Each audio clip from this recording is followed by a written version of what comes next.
Mga ka-Republic, walang makapigil sa ratsada ng Barangay Ginebra sa nagdaang 5 laban. Tinuhog nila ang 5-game winning streak para pwestuhan ng number 2 sa team standings kasukob ang NLEX. Sa natitirang 3 laro ay may chance ang Gin Kings na agawin sa rain or shine ang top position. Ngunit hindi ito magiging madali. Nakaharang sa kanilang daan ang 3 dambuhala ng liga. Samantala, nasa mapanganib na sitwasyon ng SMB dahil sa ngayon ay nasa laylayan sila ng Magic 8. Kapag natalo sila sa Meralco mamaya, itutulak sila ng Converge pababa. Samantalang titibay naman ang hawak ng Bolts sa number 4. Pag-uusapan po natin yan, pero bago ang lahat ay maglalambing po ako sa inyo na isubscribe ninyo itong ating channel at kung di masyadong makakaabala ay i-like at paki-share na rin ninyo.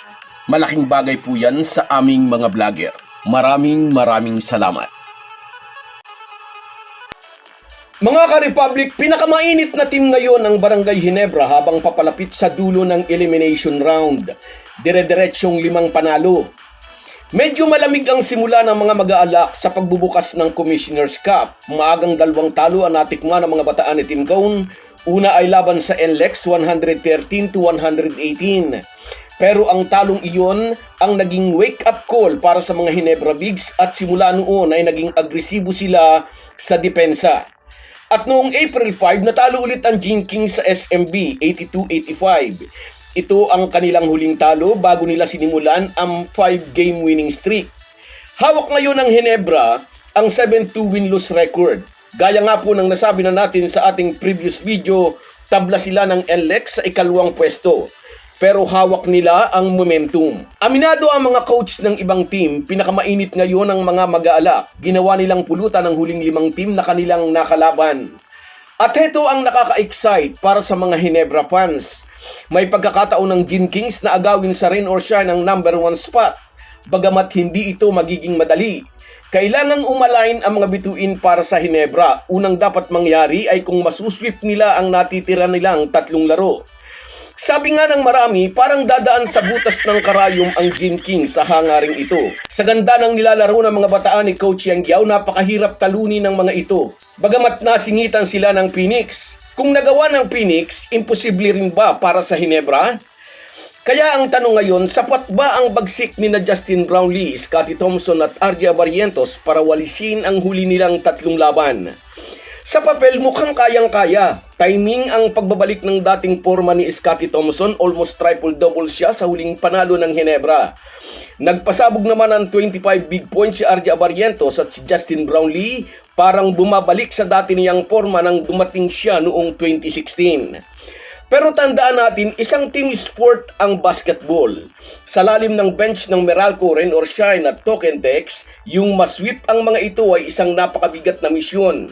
May chance na masweep nila ang 3 larong ito pero kakailanganin ng Ginebra ang tulong mula sa kanilang mga role players. Kailangang buong barangay ang re-responde para maagaw sa ROS ang number 1 spot. Hindi may kakaila, sumasagi na sa isip ng ibang coach na malaking threat sa kanila ngayon ang Gin Kings. Saktong umiinit ang laro ng mga mag-aalak kung kailan nalalapit na sa playoffs. Kahit tinatna ng mumunting setbacks, mandi patuloy ang pagtaas ng kanilang performance. Unay nadali ng ACL injury si Jason David na magsa-sideline sa kanya hanggang sa katapusan na ng season na ito. Ikalawa, nagkaroon din ng slight injury si Japit Aguilar matapos ng banggaan nila ng Blackwater import na si Robert Opshaw. Na-confine ng ilang araw sa ospital si Japit Aguilar pero wala na siya sa panganib. At habang ini-edit natin ang bidyong ito ay baka nakalabas na siya sa ospital. Kahit ang aksidenteng sinapit ni Japit Aguilar ay tila nakatulong pa para sa Barangay Ginebra. Naging motivation ito para kina Troy Rosario, Norbert Torres at Isaac Go para mag-step up nang mawala si Japit. May 3 araw pang pahinga ang Ginebra bago ang kanilang pakikipagsagupa sa Meralco. Must-win game ito para sa Gin Kings. Ito ang una sa 3 laban na kailangan nilang bunuin para sa inaasam ng mga fans na up to the top.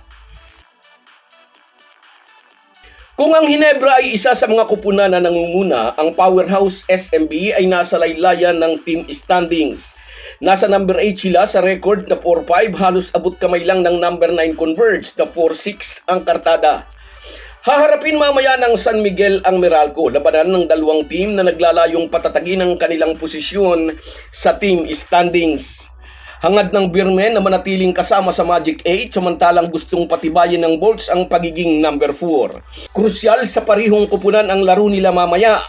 Para sa Meralco, ito ang susi para hindi sila mawala sa twice to beat circle. Kapag nadulas dito ang Bolt, nariyan ang TNT para agawin ang number 4 spot. Pero mas matindi ang pressure sa San Miguel. Isang talo pa at posibleng maging early Boracay ang ending ng kanilang kampanya. 4-5 na sila, panalo-talo. Napakasaklap kung magiging 4-6. Kaya doon po sa mga page na nagsasabing sadya raw nagpatalo ang SMB at malagay sa number 8 upang makaharap ang Rain or Shine, itigil nyo po ang mga kalukuhan ninyong yan. Walang team nagugustuhing malagay sa balag ng alanganin ang kampanya. Napaghahalata na nagiging ampalaya kayo dahil nasa tuktok ng team standings ang Rain or Shine.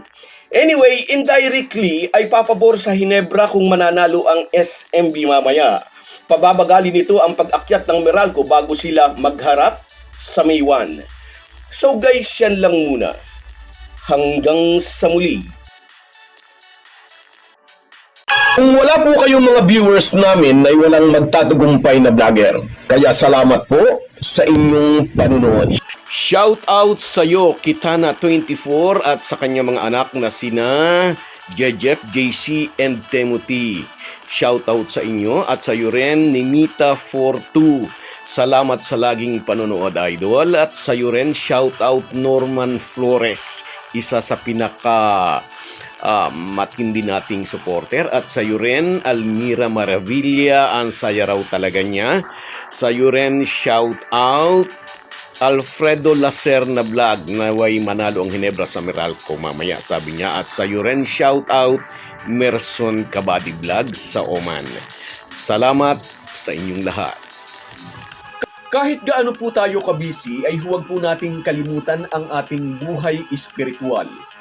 Lagi po tayong magpasalamat sa bawat araw na dagdag sa ating buhay. Malaki po ang maitutulong ng pananalangin araw-araw. Isang paalala po mula sa inyong Halo Halo Sports Republic.